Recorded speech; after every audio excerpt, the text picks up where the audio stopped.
Nature is chaotic. It builds in curves, spirals, and jagged edges. Nature does not draw straight lines. So, when George looked down at his drone controller and saw a perfect, sharp, angled rectangle cutting through the endless green canopy of the Amazon, his breath caught in his throat. George was a travel filmmaker.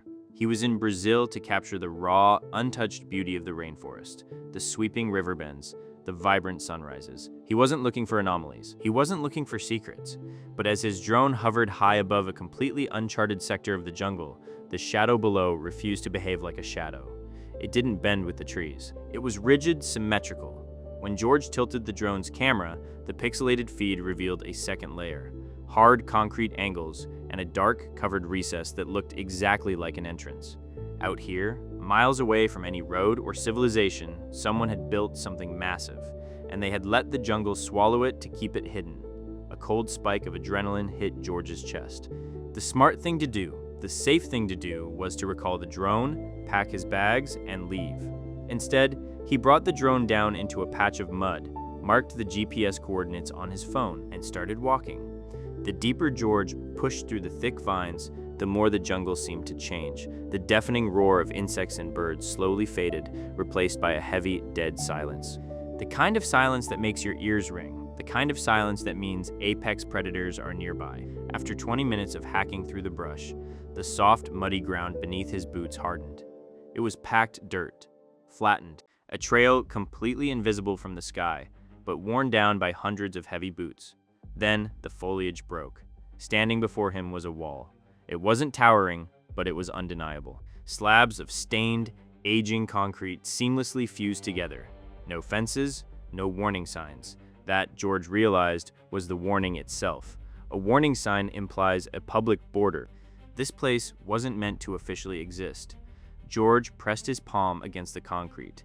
In the suffocating 90-degree Amazonian heat, the wall was ice cold. He followed the perimeter until he found what the drone had seen, a narrow opening, just wide enough for a single person to slip through. But right beside it, bolted seamlessly into the trunk of a massive tree, was a small black dome, a camera. It wasn't a cheap, motion-activated trail cam for wildlife. It was high-end, sleek, and aimed dead center at his chest. Every instinct screamed at him to run. But the intoxicating pull of the mystery dragged him forward. He clicked on his phone's flashlight and stepped into the dark. The air that hit his face didn't belong in a rainforest. It smelled like machine oil, ozone, and stale metallic ventilation. The beam of his flashlight cut through the pitch black, revealing a set of concrete stairs descending deep into the earth. This wasn't a forgotten ruin. This wasn't an abandoned bunker from a bygone war. George lowered his light to the floor. Right there, in the thin layer of dust on the steps, were footprints, fresh footprints. Close, George froze. His blood ran cold. "Stop!" The voice came from right behind him. Calm, clinical, devastatingly close. George spun around. The sliver of daylight at the entrance was entirely blocked. 3 men in unmarked, dark tactical uniforms stood in the doorway. Their rifles were lowered, but their fingers hovered over the triggers. They didn't shout. They didn't fire warning shots. They moved with the terrifying, synchronized calm of professionals who had absolute control. One of them nodded at the heavy backpack slung over George's shoulder. "You flew here," the man said. "It wasn't a question. I didn't know," George stammered, his mouth suddenly bone dry. "I was just filming." The soldier's eyes didn't blink. "Not here," within seconds. Rough hands grabbed George by the shoulders. Zip ties bit fiercely into his wrists. They stripped him of his phone and his drone case with practiced efficiency. As they marched him out of the bunker and back into the sweltering heat, the jungle suddenly erupted with sound again, as if the forest itself had been holding its breath, waiting to see what they would do to him. They force-marched him down the hidden path. Every few meters, one of the soldiers checked the tree line, scanning the canopy like the forest was a tactical perimeter. Within minutes, they emerged onto a perfectly flat dirt road that appeared on absolutely zero civilian maps. A military transport truck was idling in the shadows. Inside the back of the truck, the air conditioning was blasting. George shivered, his mind racing. "Listen," he pleaded, "I didn't know this was here. I didn't see any signs."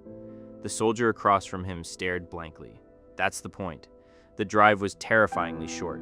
They didn't take him to a distant city. They took him deeper in. He was brought into a windowless, white-walled room, humming with the sound of heavy electricity. They cut his zip tees and left him alone. No clocks, no concept of time. Finally, the heavy metal door swung open. An officer walked in. He didn't look angry. He didn't look threatened. He looked at George the way a scientist looks at a bug that wandered into a sterile lab. He placed George's drone gently on the metal table. "How long has this footage been online?" the officer asked. "It hasn't." George swallowed hard. "I didn't upload anything. I didn't have a signal." The officer studied him for a long, agonizing moment. Then he spoke. He explained that there are parts of the Amazon that aren't just protected ecological reserves. They are camouflage. Deep beneath the canopy lie radar installations, communication relays, and black site facilities built decades ago. Quietly maintained, heavily armed, and totally off the grid. They were designed to be invisible from the sky, but that was before drones became cheap, portable, and easily available to curious tourists. George's camera had captured the one thing these bases rely on: geometry, and that meant George had become a severe liability. In total silence, a technician entered the room, plugged George's memory cards into a terminal, and wiped them. Every photo, every video, every backup, erased. When the screen went black, the officer slid the empty drone case across the table. "You are being released? There will be no charges." George let out a shaky breath, but the officer raised a single finger, stopping him dead. "If any footage of this location appears anywhere, if it is shared, sold, or whispered about online, you will not get a warning next time." There was no malice in his voice, just absolute chilling certainty. They drove George back to the exact edge of the public trail where he had started his day. They handed back his empty phone, turned the truck around, and drove back down the dirt road. Within seconds, the thick canopy swallowed the vehicle. No trace, no sound, just the endless empty green of the Amazon. George packed his bags and left Brazil the very next morning. He didn't fly his drone again. When he finally returned home and tried to tell people what happened, they laughed. They called him paranoid. A secret active military bunker hidden in the depths of the Amazon rainforest. It sounded like a movie. It sounded fake. And for George, that is the most terrifying part of all, because he knows the truth. He knows he didn't stumble upon an ancient ruin. He stumbled upon something awake, something watching. If his drone battery had died just 2 minutes earlier, if the sunlight hadn't caught that concrete angle perfectly, he would have walked right past it, believing exactly what the rest of the world believes, that the jungle is empty. But George knows better now, and wherever you think the map is blank, you might just want to keep your drones on the ground.